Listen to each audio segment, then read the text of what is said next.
আপোনালোকে সকলোৱে জানে যে যোৱা 13 তাৰিখে অসমত যি 5টা সমষ্টিত উপনিৰ্বাচন হৈছিলে, নগাঁও জিলাতো চামগুৰি সমষ্টিত উপনিৰ্বাচন হৈছিলে। উপনিৰ্বাচন খুব সুন্দৰভাৱে সুকলমে সমাপন হ'ল।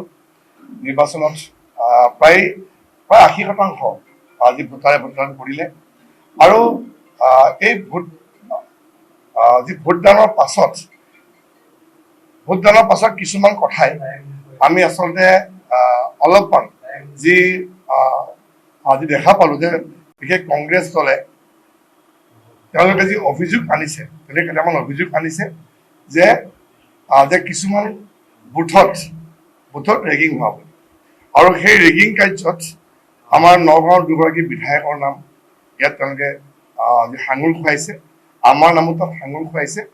আৰু আমি আচৰিত হৈছো যে যিগৰাকী প্ৰাৰ্থী আছিলে তেখেতেও অভিযোগ কৰিছে যে ভোট কেন্দ্ৰত গৈ আমি আজি কংগ্ৰেছ কৰ্মীক আমি তেওঁলোকক ভাবুকি প্ৰদান কৰিছো, ৰেগিং কৰিছো।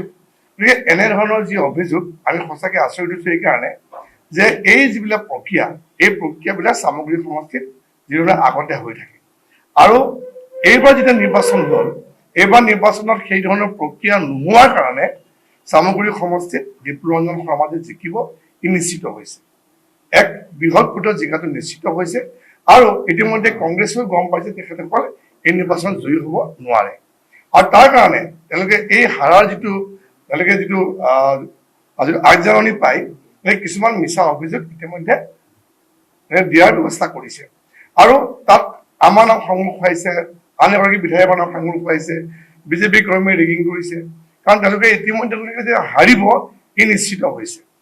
আমি যোৱা প্ৰায় নিৰ্বাচনৰ আগত প্ৰায় 15টামান দিন দলৰ ফালৰ পৰা আমাৰ দায়িত্ব দিছিলে যে আমবাগান জিলা পৰিষদটো অকণমান আমি চাবৰ কাৰণে, বা তাত দলীয় আমাৰ যিখিনি কাৰ্যক্ৰম আছিলে দলীয় আমাৰ কৰ্মীসকলৰ লগত থাকিবলৈ আমাৰ ভোটৰ ক্ষেত্ৰত এই প্ৰচাৰ কৰিবৰ কাৰণে। আৰু সেইকাৰণে নিৰ্বাচনৰ আগৰ প্ৰায় 15টা দিন আমি তাত ব্যস্ত আছিলো। আমবাগান, লাইলুৰি, টুবিকিজাৰণি, লাওখোৱা, ভোৰবন্ধা, এইদৰে 5টা পঞ্চায়তত। আৰু তাত যেতিয়া আমি ঘূৰি ফুৰিছিলো তেতিয়া আমি গম পাইছিলো যে তাৰ ভোটাৰসকলে আমাক কৈছিলে যে আমাৰ এই সমষ্টিত ৰকিবুল হুছেইন ডাঙৰীয়া অহাৰ পৰা নিৰ্বাচনটো অলপ বেলেগ ধৰণে হয়। কি ধৰণে হয় যেতিয়া আমি সুধিছিলো যে ইয়াত ভয় আৰু ভাবুকিয়ে ইয়াত ভোটদান প্ৰক্ৰিয়া হয়, আৰু যদি ভোটদান যদি আমি নকৰো, ক'ৰবাত যদি আমাৰ ভোটটো যদি কংগ্ৰেছত নপৰে আমাৰ ওপৰত অত্যাচাৰ হৈছিলে। কিন্তু এই যিবিলাক তেনেকুৱা কাৰ্যক্ৰম আছিলে সেইবোৰ যিহেতু নোৱাৰাৰ পিছত এইবাৰ যিটো হাৰাৰ কাৰণে এইটো উপক্ৰম হৈছে, তেওঁলোকে এইধৰণে মিছা অভিযোগ কৰিছে। আৰু মই সকীয়াই দিছো যে কংগ্ৰেছ দলকে হওক বা যিখনে অভিযোগ আনিছে যে কিবা যদি প্ৰমাণ আছে তেওঁ দাখিল কৰক, যে ক'ৰবাত আমি ভোট কেন্দ্ৰত সোমাইছো, ক'ৰবাত আমি কাৰোবাক প্ৰচাৰ কৰিছো, কাৰোবাক আমি ভয় ভাবুকি দিছো, আজি আমাক তেওঁলোকে যদি প্ৰমাণ আছে আমাক দাখিল কৰক। এই ধৰণৰ কিন্তু মিছা অভিযোগ তেওঁলোকে আশ্ৰয় নলয়। আমি যেতিয়া ঘূৰি ফুৰিছিলো আমাক বহুতে কৈছিলে যে আমি এইবাৰ অন্তত আমি কোনো ক্ষেত্ৰত কংগ্ৰেছক ভোট নিদিওঁ।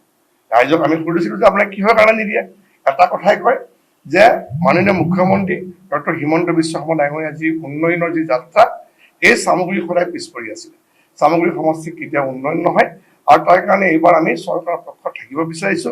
বিজেপিক ভোটদান কৰি আমি বিপ্লৱৰঞ্জন শৰ্মা বিধায়ক বনাই পেলাই চামগুৰিৰ উন্নয়নত আমি চামিল হ'ব বিচাৰিছো।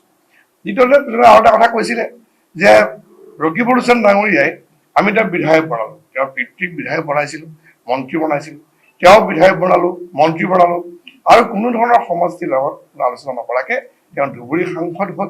আৰু তেওঁ এজন সৰু ল'ৰা, যিগৰাকী ব্যক্তিক তেওঁ নিজৰ সন্তানক ইয়াত প্ৰাৰ্থী দিলে, যিগৰাকী ব্যক্তিক আমি ছাৰ বুলি মাতিব কেতিয়াও নোৱাৰো, যে আমি একেবাৰে সৰু ল'ৰা, তেওঁ ৰাজনৈতিকভাৱে তেওঁ ইমান পৰিপক্ক নহয়।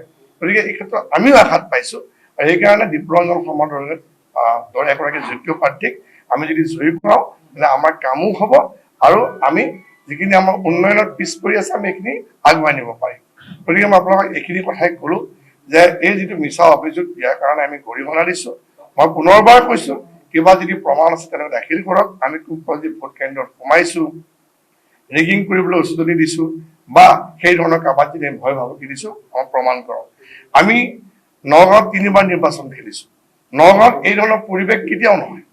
যিটো তেখেতে কৈ আছে এই পৰিৱেশ সামগ্ৰী আমি দেখা পাইছোঁ ৰাইজে শান্তিৰে ভোট দিয়ে ইয়াত সকলো এটা গণতান্ত্ৰিক অধিকাৰ নিজৰ মতৰ ওপৰত আমি সকলোৱে সন্মান জনাওঁ গতিকে এই ধৰণৰ যিবিলাক ভয় ভাবুকি ৰেগিং এই কথাবিলাক সদায় আমি যোৱা সময়ছোৱাত এতিয়া সামগ্ৰী ঘূৰি ফুৰোঁতে আমাৰ কাৰ্যকৰ্তাবিলাকে হওক বা আমিয়ে হওক ৰাইজৰ আমি সদায় শুনিবলৈ পাইছিলোঁ সততে শুনিবলৈ পাইছিলোঁ তাৰ যে আমি এটা কথা আমি পুনৰবাৰ কৈছোঁ যে এই আজি নিৰ্বাচন হৈ যোৱাৰ পিছত যে গম পালে যে এতিয়া আৰু আমি সেই তাত আমাৰ ৰাজত্ব নাই আমি জিকিব নোৱাৰোঁ বিপ্লৱঞ্জন সময় বিৰোধ ভিতৰত জিকিব আৰু তেওঁলোকে লগে লগে এই ধৰণৰ কিছুমান এই যে ৰেগিং হৈছে ৰেগিং কৰিছে এই ধৰণৰ কিছুমান মিছা অপপ্ৰচাৰ কৰিছে আৰু আমাৰ লগতে আন কাৰোবাক নাম সাঙুৰ পাইছে গতিকে মই প্ৰত্যাহ্বান জনাইছোঁ আৰু এই ধৰণৰ মন্তব্য নিদিবৰ কাৰণে মই তেওঁলোকক সকীয়াই দিছোঁ